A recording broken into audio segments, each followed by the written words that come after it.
ejemplo. Sí, sí. Acá, A ver, Raúl. como la luz. No todas, digamos. Todas. Bueno, el tema de hoy es ética y genética de los afectos.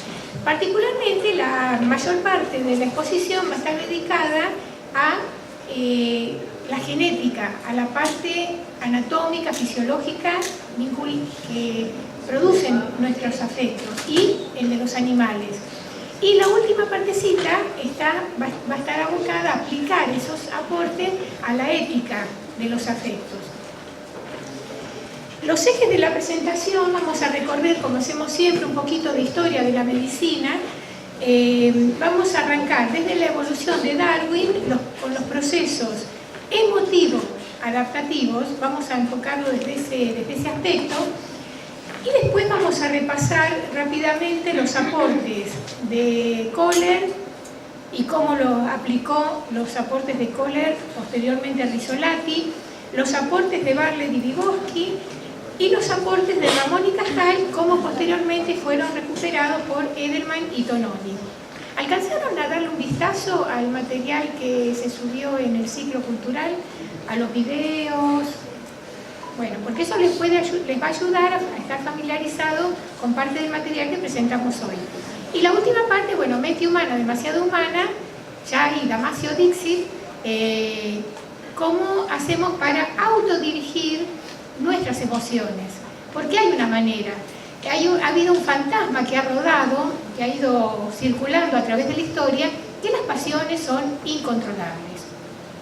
Sin embargo, Damasio nos propone, recuperando aspectos del filósofo Spinoza, que realmente podemos sentir inclusive placer en autodirigir nuestras propias emociones. Este es el árbol de la vida. Este es un facsímil del diario escrito de los cuadernos de Darwin. Acá esta es una imagen, como está fechada, de 1837. Fue tomada de un sitio que también, buscando en internet, hay un sitio en Inglaterra que ha digitalizado absolutamente todo el material manuscrito de Darwin. La totalidad. Es fabuloso para entender una época particular de la historia. Yo subí esta semana un video que habla del viaje de Darwin. Es un video fantástico hecho por la BBC que lo llama el viaje desconocido de Darwin. Vieron que hay un dicho que a mí me encanta, ¿no? Dice que uno no hace un viaje, el viaje lo hace a uno.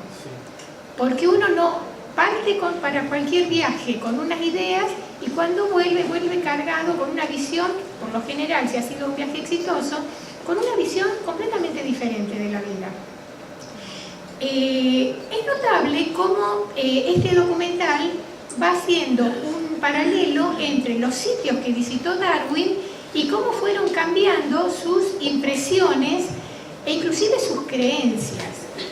Las creencias, por si no lo saben, no es algo que uno se las pone y se las saca así nomás.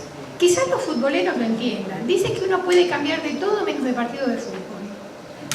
Porque hay una pasión muy arraigada, hay una creencia muy arraigada, una identidad muy arraigada con el partido de fútbol que hace que inclusive sospechemos cuando alguien nos dice hoy soy de Boca, mañana de River. ¿No es cierto? Algo pasó ahí en el medio. Bueno, Darwin se había recibido hace poquito como pastor anglicano. Y si bien había una larga tradición que no podemos soslayar del naturalismo, porque su abuelo era naturalista, estaba repleta, el padre era médico, entonces él se crió en un ambiente donde había mucho material de las ciencias naturales. Sin embargo, por alguna razón, estuvo entre las 10 mejores notas en los exámenes para ser pastor anglicano. Si hubiera sido un pastor mediocre o alguien que no le interesaba el tema, no hubiera sacado tan altas calificaciones, ¿verdad? Así que bueno, vamos de que él estaba con esa dualidad, que bueno, una cosa eran las creencias y con relación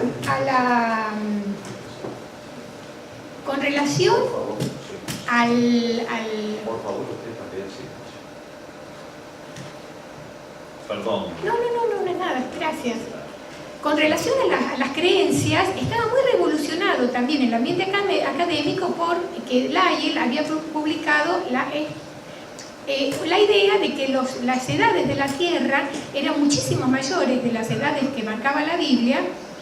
Y bueno, los religiosos habían zanjado la diferencia diciendo, bueno, una cosa son los procesos geológicos antes de que comenzara la creación de los animales y de la vida en la Tierra, y otra cosa, la creación de la vida en la Tierra.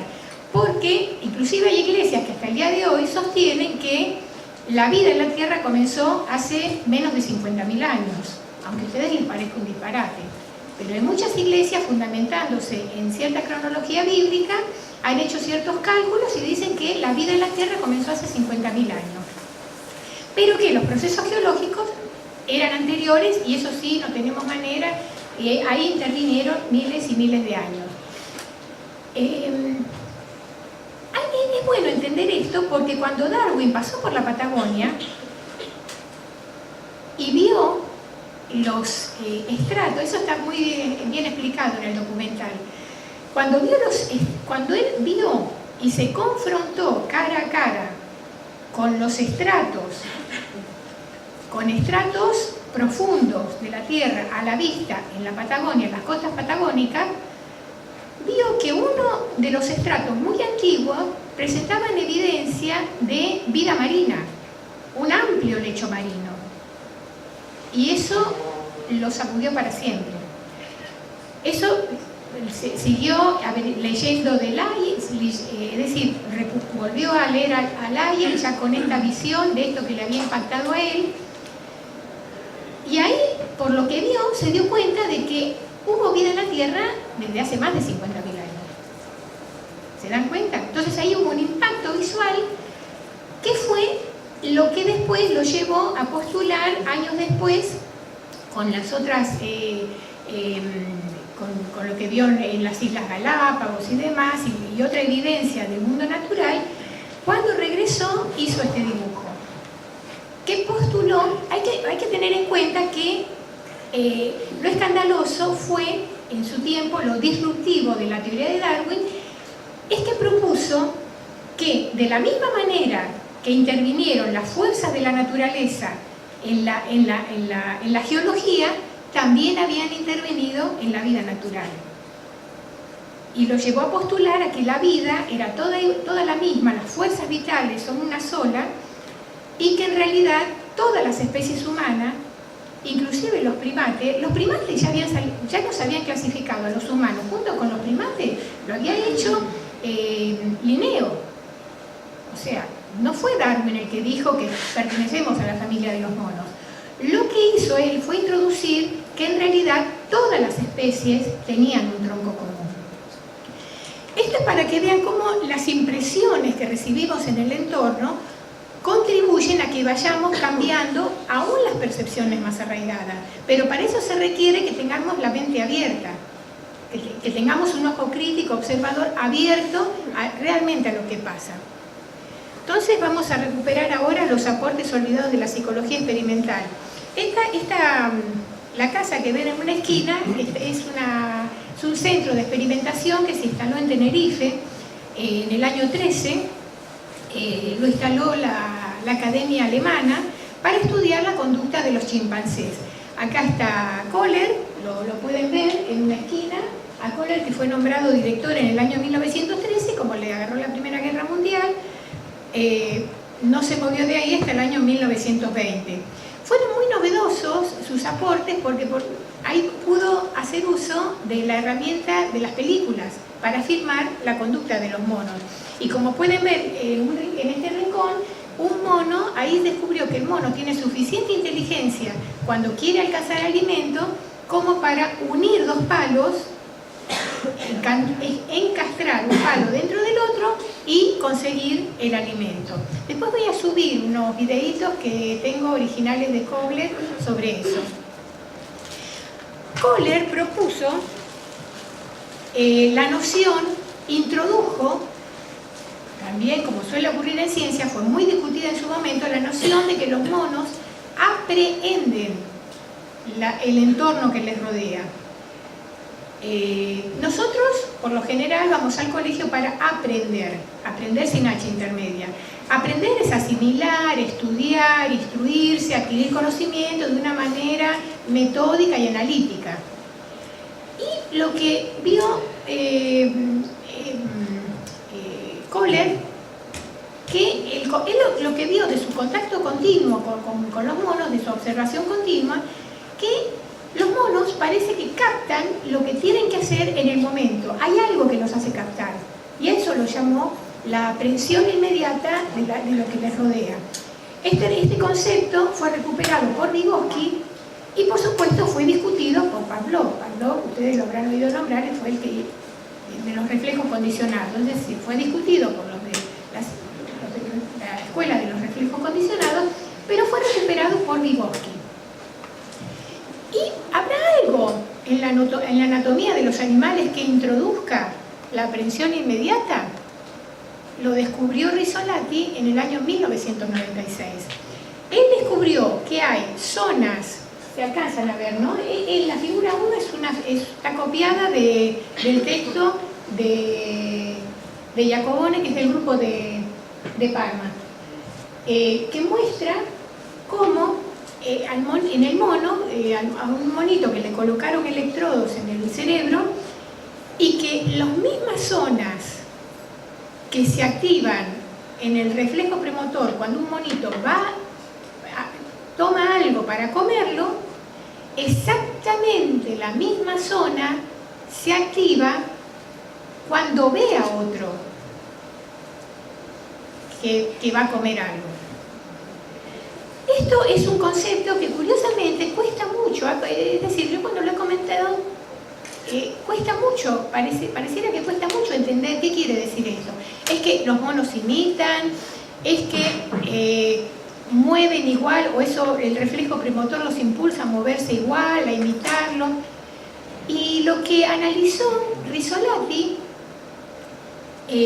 porque recuerden que estamos viendo el tema de las emociones y del tema general de las emociones, lo que analizó Rizzolatti es que se trata de un sistema premotor de neuronas espejo. Que hay algo, cuando vemos la acción de alguien enfrente, hay algo en el cerebro, hay un reflejo. En los reflejos, ustedes son médicos, supongo que han visto lo que es un reflejo.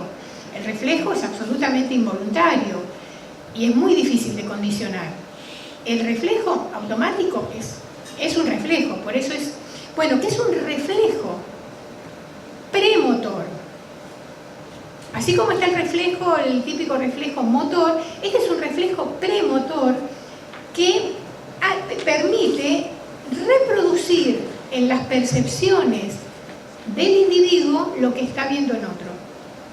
Es decir, uno literalmente, el mono está sintiendo en sí mismo como si, aún sin moverse, está percibiendo la acción del otro. Entonces, tal como ha sintetizado muy bien Rizzolatti, dice, inclusive cuando visualizamos una emoción, también se activan en el cerebro la representación neuronal premotora correspondiente a la emoción observada. Quizás donde eso nos podemos dar más cuenta es en la risa. La risa es absolutamente contagiosa de todas las emociones y el llanto muchas veces también. Cuando nos sentimos, vemos una persona riéndose con una buena carcajada sin motivo alguno y por alguna razón que nosotros no entendíamos, mejor dicho, hasta Rizzolatti, es que nos provoca reír y empezamos a reírnos junto con él sin saber por qué. Pero sentimos el placer y lo reproducimos. Bueno, ahí es el efecto más claro de las neuronas espejo. Ahora, volvamos a los primeros años del siglo XX a ir viendo cómo muchos de los avances de las neurociencias actuales están antecedidos por grandes pensadores de antes. Frederick Bagley era un psicólogo de Cambridge y que preparó un proyecto de investigación acerca del carácter de la memoria. Si hay algo que costó también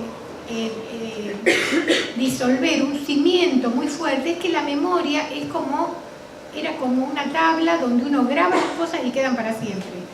Inclusive estuvo durante muchísimos siglos, la persona con buena memoria es la que puede reproducir sin cambiar nada un texto completo.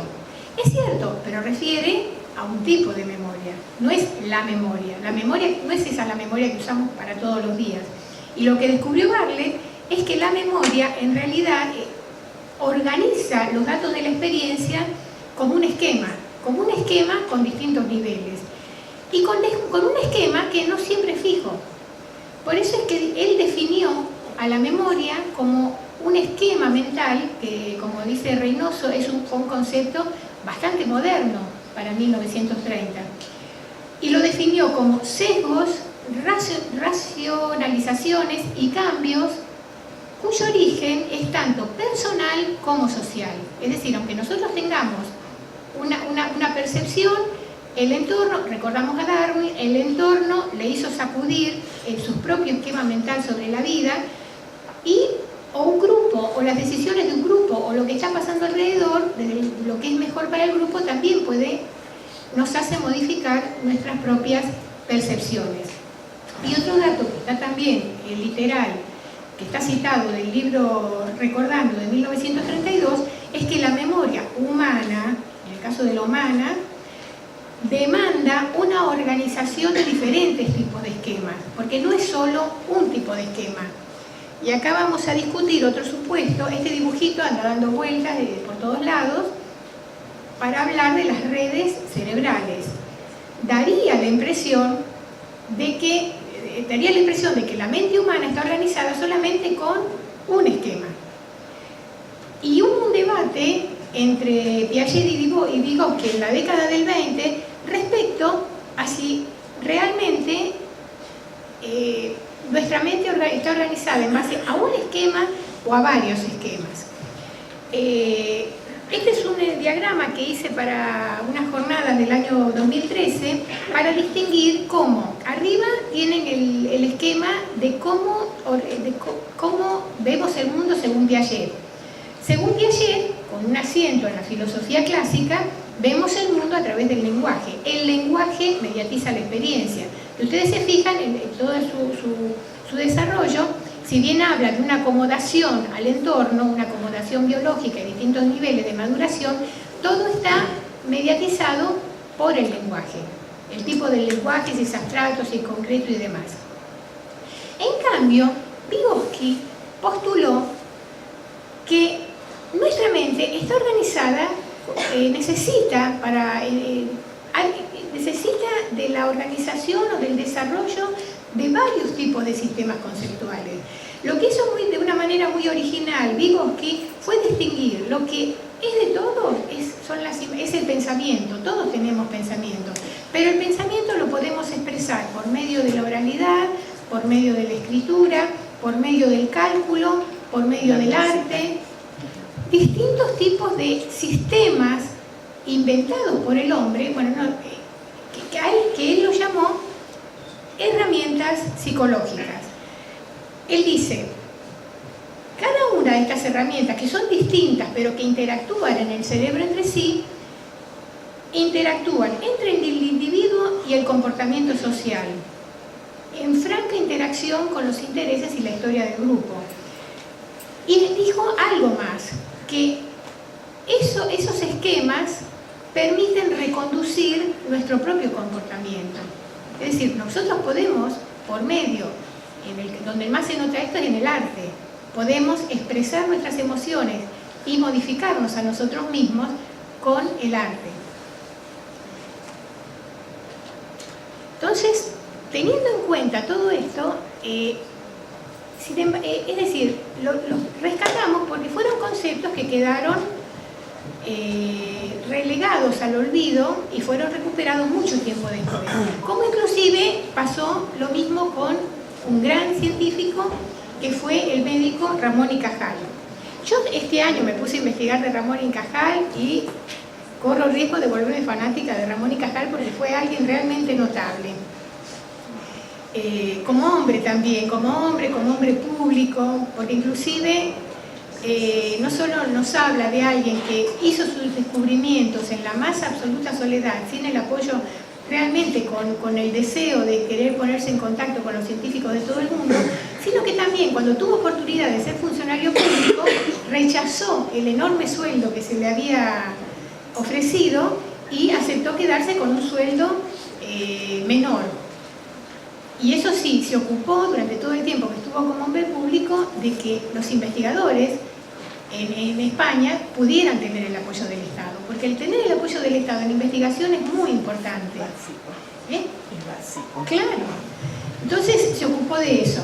Pero más allá, vean la visión de este hombre que fue multifacético, porque cuenta la historia que al padre le costó mucho que se enganchara en medicina y que hiciera una carrera clínica, y él fue, como se usaba en la época, fue boxeador, fisicoculturista, se dedicó a la fotografía y demás, ¿no? Todo eso en su juventud, y aparte hacía sus prácticas como médico. Perdón, para la juventud hay un libro que se lee muy rápido que se llama Charlas de Café, de Santiago Ramón y Cajal. Les puedo asegurar, porque lo pueden leer de donde quieren, ¿no? Porque cada capítulo son vivencias y ciertos consejos ya maduro, Santiago Ramón y Cajal, ¿no? Y por otro lado, el enfrentamiento con Camilo Golgi, que si bien los llevó a los dos a recibir el premio Nobel, ¿no? No, extraordinario, pero Charlas de Café se lee muy bien y rápido. Perdón. Sí. Claro, tengo una pregunta en cuanto a el pensamiento de Antonio Damasio siendo de las emociones autodirigidas. Y eso lo vamos a explicar bien en la última parte. Seguro. En la última parte lo vamos a dedicar. Porque bueno, a lo mejor si no te lo contesta ahí, claro. Si no te lo contesta ahí, bueno, después lo vemos. Entonces, postuló Ramón y Cajal con una mente avanzada, y esa fue parte de la confrontación que tenía con Golgi, que el cerebro cambia de forma permanentemente. Fue el que inventó el concepto de neuroplasticidad. Y lo tomaron por loco, fue sumamente resistido en su momento. Acá lo vemos con su famoso microscopio, que fue con el que hizo la mayoría de sus investigaciones, de jovencito, con sus libros, y esta foto se la tomó él, que fíjense qué pose moderna. En una época en que todos se sentaban estirados y derechitos, él buscó una posición relajada en su autorretrato. Este es un dibujo de corte axial de la retina, realizada por Ramón y Cajal y publicado en 1911. O sea, un artista, además, para los dibujos histológicos. Este es otro dibujo, y él decía, el buen dibujo como la buena preparación microscópica son pedazos de la realidad, documentos científicos que conservan indefinidamente su valor. Sin embargo, mientras él publicó, pagaba de su propio bolsillo, en esa época no existía el sistema de referato para publicar en las revistas científicas, pagaba de su bolsillo la publicación en revistas científicas para ser conocido, porque él trataba de estar al tanto de todo lo que se descubría en Europa en su momento y de proponer lo que él iba descubriendo también. Pero mientras hacía los dibujos, pensaban que eran los dibujos, que eran un dibujo, como solemos decir, que era nada más que un dibujo, podía ser así, pero no necesariamente. Sí, comenzaron a prestar un poco más atención con estos preparados histológicos. Están tan bien hechos, porque ahí aplicó técnicas de la fotografía para la tinción, están tan perfectos que se pueden poner en el microscopio y ver claramente hasta el día de la fecha. Esta es una tinción de Golgi, hecha por Golgi, con el método de Golgi, y ustedes notan, es una tinción de células de un pedazo del hipocampo, de pollo, pero hecha sobre tejido adulto. Entonces, la idea que había en ese momento era que el sistema nervioso estaba compuesto, era una red, pero una red similar a la del sistema circulatorio, es decir, una red continua, que se va creciendo, pero que se funden y forman una sola red. lo que, si uno lo nota en esos estudios histológicos de Golgi, uno ve la maraña, acá uno observa una maraña de neuronas y cuesta mucho distinguir dónde termina una y dónde comienza la otra. La idea brillante que tuvo Ramón y Cajal, como ya había algo en sus observaciones que le hacían discutir la teoría reticular de la época, se le ocurrió comenzar a hacer tinciones sobre tejido embrionario. ¿Notan la diferencia entre esta imagen y la anterior? Ahí se nota claramente que las células están separadas, como que tienen comienzo y tienen final en células embrionarias. Queda feo, embrionaria, puede provocar el prurito de algunos, pero era sobre huevos de pollo. Trabajaba con las claras y las yemas como tejido embrionario. Entonces, él introdujo el concepto de la neuroplasticidad, que se va sumando desde otras aristas a los conceptos de memoria que cambia, que de Bartlett, al concepto de varios tipos de esquemas, de Vygotsky. ¿Se dan cuenta? Es decir, hay muchas puntas de distintas partes del mundo que todo confluyen a cambiar el paradigma que había en ese entonces. Entonces, inclusive, para proponer la validez del tejido embrionario de pollo, porque en un documental que se hizo en la televisión española se simuló una conversación con un amigo que le decía, bueno, pero ¿cómo estás seguro? Esto pasa en el embrión de pollo, ¿cómo podés asegurar de que pase lo mismo en los humanos? Y él tomó lo que había enseñado Darwin, de que en realidad pertenecemos todos al mismo tronco común. Entonces, si pasa en los animales, es casi seguro que pase en los seres humanos. Este concepto de neuronas que se acercan, tienen contacto, pero que no se unen, es lo que permite el concepto de plasticidad neuronal, porque una neurona se puede conectar con esta, el día de mañana se puede conectar con otra. ¿Me entienden? Y fue tan genial la intuición de Ramón y Cajal que postuló que la plasticidad neuronal es lo que introduce el aprendizaje en los animales y en nosotros.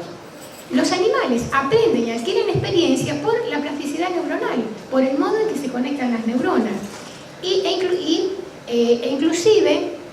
Edelman y Tononi, Edelman sobre todo, publicó en el 78 un libro sobre el darwinismo neuronal y postula que en los humanos la selección del modo en que se conectan las neuronas, que determina, no determina, pero condiciona fuertemente nuestra vida psíquica, nuestro proceso, se da inclusive durante el desarrollo embrionario, en el modo en que se conectan las neuronas en la panza de la mamá, de nuestra madre. Eso después se va retroalimentando, o se va fortaleciendo, o se va agudizando en la experiencia vital, ya cuando somos adultos. Entonces, teniendo en cuenta todo esto, de esta mirada dinámica de aprendizaje, de que podemos cambiar, de que las neuronas se pueden ir, podemos en cierta manera redirigirla. Esto fue tomado por un grupo de investigación de Colombia, vinculando tres aspectos de la neuroplasticidad. La neuroplasticidad en sentido estricto, que se da tanto en los hombres como en los animales, que ocurre sí o sí, tanto en aprendizaje como en una situación patológica. El sistema se regenera creando nuevos circuitos.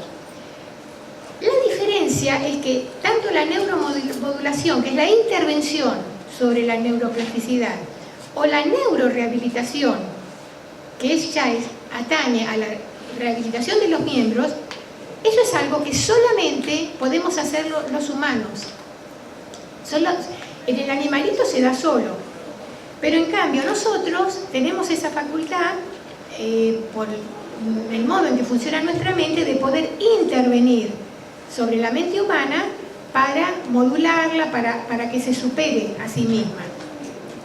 El aprendizaje solo es.